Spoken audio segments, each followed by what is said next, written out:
Assalamualaikum warahmatullahi wabarakatuh. Saya Awalia Fitri, mahasiswa Pendidikan Guru Sekolah Dasar dari Fakultas Keguruan dan Ilmu Pendidikan Universitas Islam Riau. Nah, di sini saya akan mempresentasikan hasil proposal penelitian tindakan kelas yang berjudul Peningkatan hasil belajar IPA melalui metode inquiry terbimbing di kelas 5 SD Negeri 177 Pekanbaru, yang dimulai dari latar belakang. Pendidikan nasional menghadapi tantangan yang sangat kompleks dalam menyiapkan sumber daya manusia yang mampu bersaing di era global. Untuk mencapai tujuan pendidikan nasional, pemerintah telah menyelenggarakan perbaikan peningkatan mutu pendidikan pada berbagai jenis dan jenjang. Perbaikan mutu pendidikan di Indonesia sampai saat ini masih terus diupayakan. Segala usaha dilakukan terutama dalam hal peninjauan faktor kurikulum agar pembelajaran dapat berhasil. IPA merupakan bagian yang tidak terpisahkan dari kehidupan sehari-hari. Hampir setiap proses kehidupan dapat dijelaskan dengan IPA. IPA membahas tentang gejala-gejala alam yang disusun secara sistematis yang didasarkan pada hal percobaan dan pengamatan yang dilakukan oleh manusia. Pendidikan IPA menekankan pada pemberian pengalaman langsung dan kegiatan praktis untuk mengembangkan kompetensi agar siswa mampu menjelajahi dan memahami alam sekitar secara alamiah. Pendidikan IPA diarahkan untuk mencari tahu dan berbuat sehingga dapat membantu siswa untuk memperoleh pengalaman yang lebih dalam tentang alam sekitarnya. Berdasarkan pengamatan di lapangan menunjukkan hasil belajar IPA di sekolah dasar masih rendah. Beberapa faktor penyebabnya, yang pertama yaitu disebabkan kurangnya inovasi dalam pembelajaran pendidikan beberapa siswa yang terlihat membosankan. Hal tersebut terlihat ketika guru memberikan kesempatan bertanya kepada peserta didik. Dengan demikian, perlu adanya suatu metode untuk meningkatkan aktivitas siswa dalam pembelajaran IPA sehingga dapat memberi kemungkinan agar siswa dapat menunjukkan kreativitas penuh dalam belajarnya. Penulis menawarkan metode inquiry terbimbing untuk meningkatkan hasil belajar IPA di kelas 5 SD Negeri 177 Pekanbaru. Metode inquiry terbimbing ini memberikan kesempatan kepada siswa untuk aktif terlibat dalam pemecahan masalah melalui langkah-langkah sistematis, melalui langkah-langkah metode ilmiah, sehingga penulis tertarik untuk melakukan peneliti yang berjudul Peningkatan Hasil Belajar IPA melalui metode inquiry terbimbing di kelas 5 SD Negeri 177 Pekanbaru. Yang selanjutnya yaitu identifikasi masalah. Dari latar belakang di atas dapat disimpulkan identifikasi masalah. Yang pertama, kurangnya inovasi dalam pembelajaran menjadikan beberapa siswa terlihat bosan. Yang kedua, kurangnya variasi metode pembelajaran sehingga kurang menarik minat siswa untuk belajar. Yang selanjutnya yaitu batasan masalah. Berdasarkan identifikasi masalah tersebut, dapat dikemukakan pembatasan masalah yaitu rendahnya hasil belajar IPA melalui metode inquiry terbimbing kelas 5 SD. Yang selanjutnya yaitu tujuan penelitian. Untuk mengetahui bagaimana hasil belajar IPA melalui metode inquiry terbimbing di kelas 5 SD. Yang selanjutnya yaitu manfaat penelitian. Yang pertama, bagi sekolah. Hasil penelitian ini diharapkan dapat digunakan untuk meningkatkan kualitas pembelajaran di SD Negeri 177 Pekanbaru. Yang kedua, bagi guru. Hasil penelitian ini dapat memberikan pengalaman dan pengetahuan dalam menerapkan metode inquiry terbimbing untuk meningkatkan hasil belajar IPA di kelas 5 SD Negeri 177 Pekanbaru. Yang ketiga, bagi siswa. Hasil penelitian ini dapat digunakan untuk membantu peningkatan hasil belajar IPA pada siswa kelas 5 SD Negeri 177 Pekanbaru. Dan yang terakhir yaitu bagi peneliti. Hasil peneliti ini dapat digunakan untuk mengetahui peningkatan hasil belajar IPA melalui metode inquiry terbimbing di kelas 5 SD Negeri 177 Pekanbaru. Yang selanjutnya yaitu kajian teori. Ada kajian tentang pembelajaran IPA di SD. Yang pertama, pengertian pembelajaran IPA. Dalam penelitian ini, yang dimaksud IPA adalah pengetahuan yang berhubungan dengan cara mencari tahu tentang alam sekitar secara sistematis melalui suatu proses penemuan yang melibatkan aktivitas siswa. Unsur-unsur dalam IPA yaitu proses, produk, dan sikap. Yang selanjutnya yaitu tujuan pembelajaran IPA. Yang pertama, memperoleh keyakinan terhadap kebesaran Tuhan. Yang kedua, mengembangkan pengetahuan dan pemahaman tentang konsep-konsep IPA yang bermanfaat. Yang ketiga, mengembangkan rasa ingin tahu, sikap positif, dan kesadaran tentang adanya hubungan yang saling mempengaruhi antara IPA, lingkungan, teknologi, dan masyarakat. Yang selanjutnya ada ruang lingkup mata pelajaran IPA. Yang pertama yaitu makhluk hidup dan proses kehidupan, yaitu ada manusia, hewan, tumbuhan, dan interaksinya dengan lingkungan sekitarnya.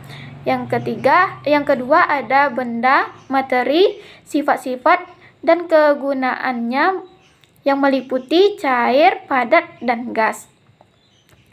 Yang ketiga ada energi dan perubahannya yang meliputi gaya, bunyi, panas, magnet, listrik, cahaya, dan pesawat sederhana. Yang terakhir ada bumi dan alam semesta yang meliputi tanah, bumi, tata surya, dan benda-benda lainnya. Yang selanjutnya ada kajian tentang metode inquiry terbimbing. Yang pertama yaitu pengertian metode inquiry terbimbing. Dalam peneliti ini, metode inquiry yang diterapkan merupakan metode inquiry terbimbing. Karena dalam pelaksanaannya, guru memberikan bimbingan dan pengarahan secara luas. Siswa tidak merumuskan permasalahan, tetapi merancang dan melakukan percobaan untuk memecahkan permasalahan dengan bimbingan guru. Siswa juga mengumpulkan data hasil pengamatan atau percobaan yang dijadikan dasar dalam pengambilan keputusan atau kesimpulan. Yang selanjutnya yaitu kelebihan metode inquiry terbimbing. Yang pertama, siswa bebas memilih atau menyusun objek yang dipelajarinya. Yang kedua, siswa menemukan sendiri pengetahuannya. Yang ketiga, dalam pelaksanaannya siswa tidak terkait oleh waktu. Yang keempat, pembelajarannya sesuai dengan metode ilmiah sehingga melatih siswa untuk berpikir logis. Nah, syarat-syarat penerapan metode inquiry terbimbing ini yang pertama ada kebebasan, yang kedua lingkungan dan suasana yang responsif, yang ketiga ada fokus, dan yang keempat ada law proses. Yang selanjutnya ada kajian tentang hasil belajar. Yang pertama pengertian hasil belajar. Hasil belajar IPA merupakan hasil yang dicapai dari proses pembelajaran IPA sesuai dengan tujuan pendidikan. Hasil belajar IPA ditandai dengan adanya perubahan perilaku yang terjadi pada siswa setelah mengikuti proses pembelajaran IPA.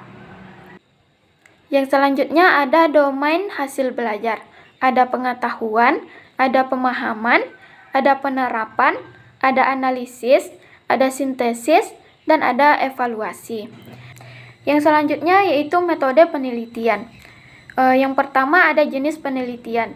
Jenis penelitian ini adalah penelitian tindakan kelas atau PTK. Peneliti menggunakan metode ini dikarenakan PTK dilaksanakan di dalam kelas ketika proses pembelajaran sedang berlangsung. Yang kedua ada setting penelitian. Penelitian tindakan kelas ini dilaksanakan di kelas 5 SD Negeri 177 Pekanbaru. Setting penelitian ini dalam suasana pembelajaran di dalam kelas. Dalam proses pembelajaran siswa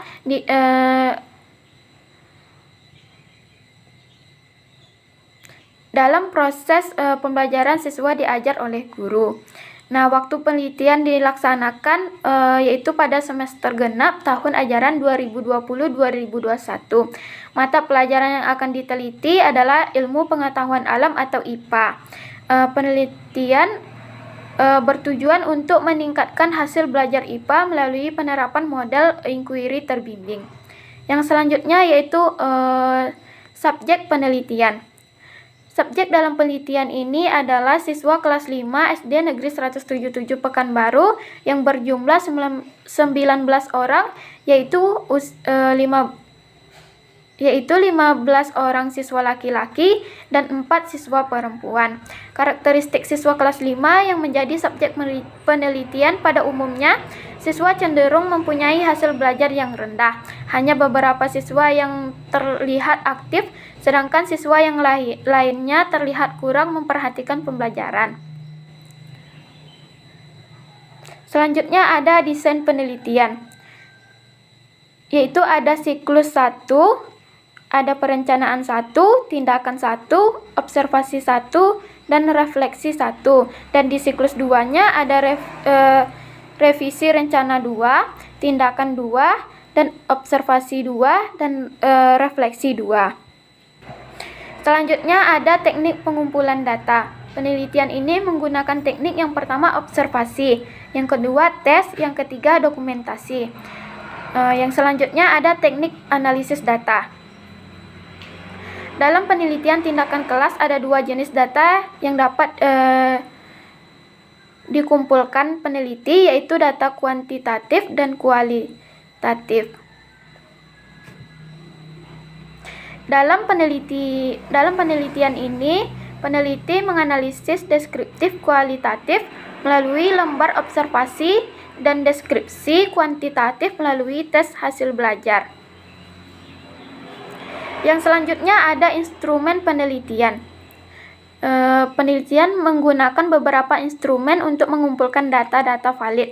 Instrumen yang digunakan dalam penelitian ini adalah lembar observasi. Dan yang terakhir ada kriteria keberhasilan. Pedoman kriteria keberhasilan yang digunakan adalah pedoman kriteria keberhasilan pembelajaran IPA pada kelas 5 SD Negeri 177 Pekanbaru. Penelitian ini bertujuan untuk meningkatkan hasil belajar siswa pada mata pelajaran IPA. Nah, indikator keberhasilannya yaitu jika minimal 75% siswa atau sebesar 19 dari 25 siswa yang mengikuti proses pembelajaran memperoleh nilai KKM 70. Sekian hasil presentasi saya. Apabila ada kesalahan dan kekurangan, saya mohon maaf. Wassalamualaikum warahmatullahi wabarakatuh.